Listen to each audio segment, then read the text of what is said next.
আমার গুরুবাড়ি অনুষ্ঠানের মধ্যে বাজান গান করলো আর আলে আম্মা আপনার মধ্যে গেছিলেন। ওই দিন বাবার মনে আছে কিনা জানি না, একটা বস্তু কাগজে পেছাইয়া আমার আবুল বাজান আমার দিশটা খুব যত্ন করে রাখছে।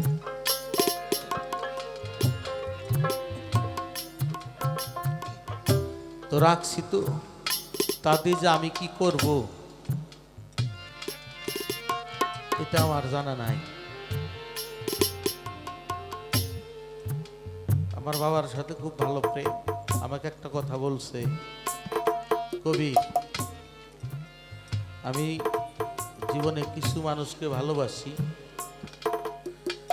তার মধ্যে কিছু চলে গেছে, তার মধ্যে রশিদ সরকারও ছিল। শিল্পীদের মধ্যে আরেকজন মানুষের নাম আমাকে বলছে, কবি ওই মানুষটাকে দেখলে মনে করবো যে আমি আছি। সেটা হইলো আমার এই ফকির আবুল বাজান। ভজন তো শিখি না, কিভাবে গুরুকে ভজবো, কিভাবে গুরুর মন জয় করব, কিভাবে গুরুর রূপের রূপ মিশাইয়া আমি আপন করে নেব গুরুকে।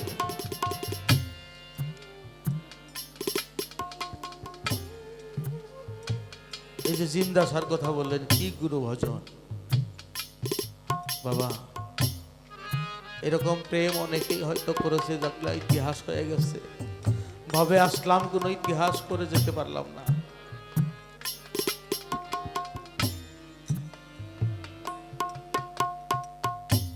নিজে তো মানুষ হতে পারলাম না।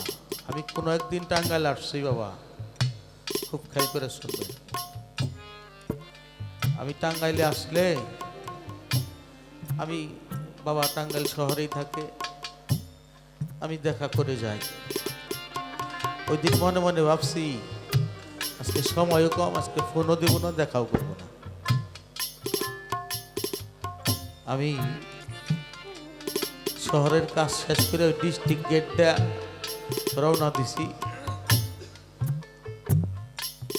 ওই ডিস্ট্রিক্ট গেটের পূর্ব পাশে চায়ের দোকান, ওইখানে মাঝে মধ্যে বাবা বসে। রিক্সার মধ্যে আমি চোখে চোখ পড়ে গেছে, আর কি থাকা যায়। নাইমেকে দাঁড়াই রয়েছি, বসতে বলে না, বললো যাইতেছিলা যে কবির এখনো অনেক ভুল আছে, এগুলো ঠিক করে নেও। তোমার ভুলই তো ঠিক হইল না, ভজন হবে কিভাবে, কেমনে বুঝলো? আমি যে না বইলেই চলে যাইতাম, আমি তো বাসায় যাইতে পারতাম, বুঝতে ফেলছি।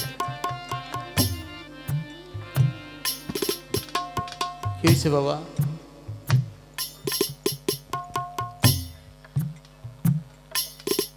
গুরু প্রেম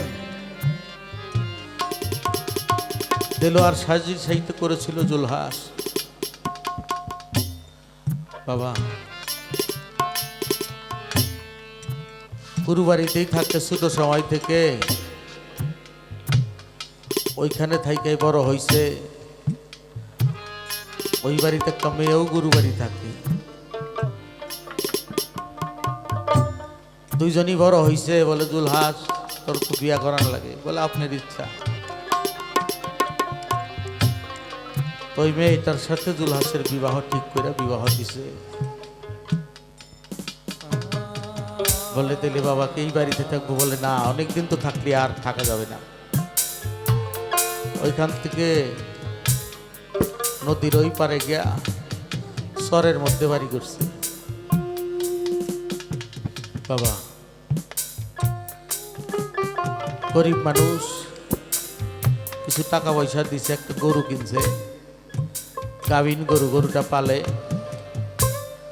এই গরুর দুধ বিক্রি করে সংসার চালায়, আর সারাদিন ঘাস কাটে। দয়ালের সাথে অনেক দিন সাক্ষাৎ হয় না, ওই উরস হইলে যায় আর যাইতে পারে না। গরু পাললে তো কাজেই থাকে। তো দয়ালু আর বাড়ি যায় না, মনে মনে কয় দয়াল যদি না আসে এই বছর আরো রসে যাব না। গুরু তো অন্তর্যামী, যাই না ভেলছি। বসে আছে মোরাকাবায়, হঠাৎ করে বলছে আমার জুলহাস কেমন আছে রে? ওইখানে আরো কিছু ভক্ত বালক ছিল বাবা, তারা বলে সর্বক্ষণ আমরা থাকি, যখন যা লাগে দেই। দেখো যে কয়কার কথা, এটা মনে মনে ওরা কয়। তারপরেও বলে যে জুলহাসকে দেখতে যাবো, চল। তো বড় একটা নৌকা নিয়া রওনা দিছে। দুইজনই তো গুরু কর্ম করছে, গুরু বাড়িতে থাকছে। ওই বিবি বলতেছে দয়া স্বামীকে ডাকতেছে, একটু শোনো, আজকে যেন আমার কেমন কেমন লাগতেছে, আজকে বোধহয় বাড়িতে কেউ আসবে। বলে কে আসবে? আমাকে তার কেউ নাই। জুলহাস ওই নদীর বারে গাছ কাটতে কাটতে দেখে পীর বাড়ির থেকে যে নৌকাটা ছাড়ছে সেই নৌকাটা দেখা যায়। অনেকদিন থাকছে দয়াল বাড়ি, নৌকা দেখলে চিনবে না বাবা? চিনবে তো। দৌড়াইয়া ঘাটে গেছে, দেখে ঠিকই দয়াল আসছে, পিঠ খান পাইতে দিছে। বলে বাবা তুমি আমার পিঠে পাড়া দে নামো। বলে সর, আমি নামতে পারবো। অনুরাগ নিয়ে আসছে দয়াল। নামছে, নামার পরে দলকে বসতে দিবি কি? বসার মতো তো কিছু নাই। বাদ পড়াইছিল সেরকম একটা উন্নতি ছিল, এইটা বিছায় দয়ালকে বসতে দিছে। ওইটাও রসের দিন মাথায় বেঁধে যায়, এটা ট্রাঙ্কের মধ্যে থয়। ভাইদের বলছে তোমরা এই যে গরুর খেরাস এগুলো টান দিয়ে একটু বসো। বসছে, এদিকে পাক চড়াই দিছে, পাক হইতেছে, এর মধ্যে দয়াল রাখছে জুলহাস একটু দিকে আয়। বলে বাবা, বললো তুই যে কইলি আমি না আসলেও রসে যাবি না, এটা কোন ভালোবাসার টানে বললি? বলে আমি তোমাকে ভালোবাসি তাই বলছি। কেমন ভালোবাসি? যে আমার যা আছে সব কিছু দিয়াই তো ভালোবাসি। যে অন্তর থেকে বলতেছি যে হ বাবা, যে বুঝা বলতেছি যে হ বাবা বুঝাই কইছি। বললো ঠিক আছে। খাওয়া দাওয়া হয়েছে, আবার ডাকছে জুলহাস তাহলে এই সব কিছু কেমন? যে বলে হ্যাঁ। যে ঘর তোমার, তোর স্ত্রী, দুটো সন্তান, বলে তুমি তো দিছ। গরু যে কয়বার কমো, সবই তো তোমার। সাবরা ঘর ভক্তদের বলছে এটা ভেঙ্গা উঠাইছে নৌকার মধ্যে। নৌকার মধ্যে সাথে সাথে ঘরটা ভেঙ্গা উঠাইছে। মায়ের ডাক দিচ্ছে, মা তুমি একটু নৌকার মধ্যে আসো। দুইটা সন্তান নিয়ে উঠছে, গরু দুইটাও নৌকার মধ্যে উঠাইয়া এখন নৌকাটা সাইরা দেয়। নৌকা যখন সাইরা দেয় পিছনে যায়। ওই জুলহাস একবার ডাইনে যায়, একবার বামে যায়, দুই চোখের পানিতে বুক ভাসাইয়া দিচ্ছে। যখন আর একটু বেশি দূরে গেছে বাবা, জুলহাস ওই মাটির মধ্যে গড়াগড়ি যায় আর কান্দে। অন্য ভাইরা কয় ভাই বাজান, পাগল মানুষ কইছে সব নিয়ে আসছে, এখন দেখেন সব কিছুর জন্য কিভাবে কান্না করতেছে। বলে তাই নাকি? তাইলে নৌকা আবার ভিড়া। নৌকাটা আবার যখন ভিড়াইছে বাবা, বলে জুলহাস তুই না বললি এগুলো সব তোমার, এখন আমি 200 হাত 500 হাত দূরে যাইতে পারি না, সব কিছুর জন্য কাইন্ডা বুক ভাসায় দিতেছে।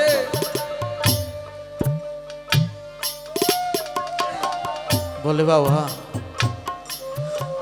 আমি এগুলোর জন্য কান্দি না, আমার মনে একটা বেদনা, আমি সেই দুঃখে কান্দি। বলে কি দুঃখ? ধর আমার এই ভাঙ্গা ঝুরঝুরের টিনগুলা তোমার নৌকার মধ্যে জায়গা হইল, আমার স্ত্রী সন্তানকে তোমার নৌকার মধ্যে তুললা, অবলা জনার এই গরুকেও তোমার নৌকার মধ্যে উঠাইলা, কিন্তু আমি জুলহাস কেমন কম বক্তা, তোমার নৌকার মধ্যে আমার জায়গা হইল। ওরে তুমি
চানকে যারা ভালোবাসে,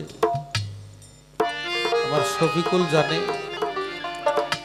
তাদের বেদনা, তার মরিদান যারা, তারা বুঝতে পারে। তবে দয়া, আমার এই নিবেদন, আমি যেদিনই চলে যাব সেদিন যেন আমাকে আজরাইল ধরতে না পারে। দয়াল, তোমার রূপটি যেন ধরে তুমি নিজেই এসে আমার এই জানটা কবজ করো, আমি যেন তোমাকেই সামনে পাই। আমি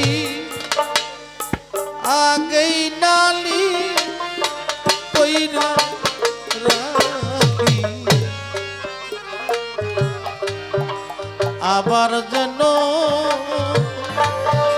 তোমার দেখা পাই।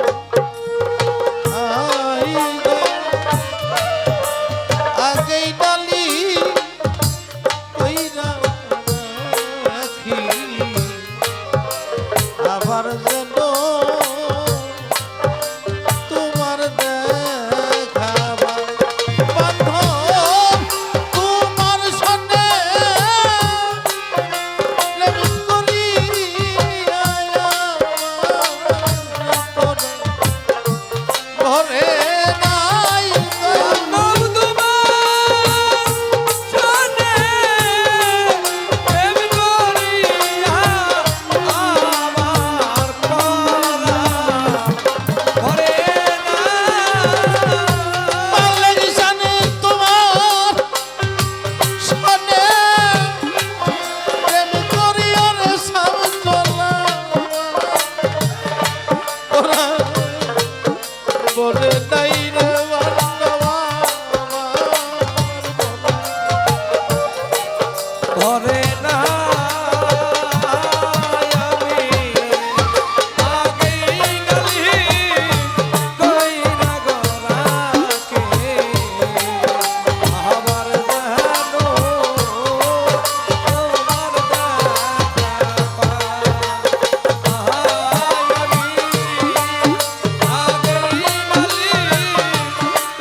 কত মধু আলাপনে সারা নিশি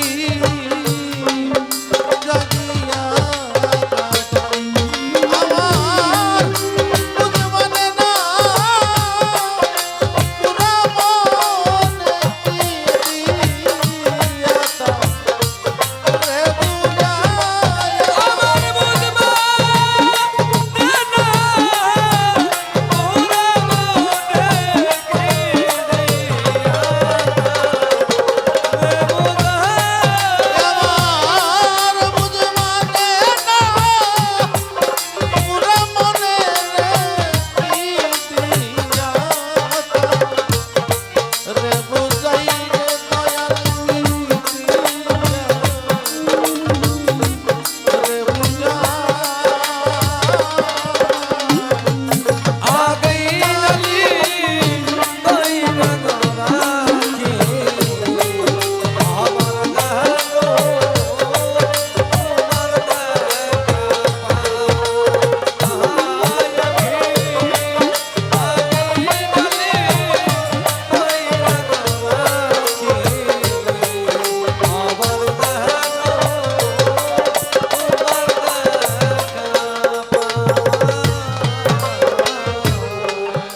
আগেই নালি রাখলাম বলে এ মালের চান লইয়া যায় সমলে যার তার শোনে কেমন করে যায়। দয়াল রে তার তার সহনে কেমন করে দয়াল রে তার তার সহনে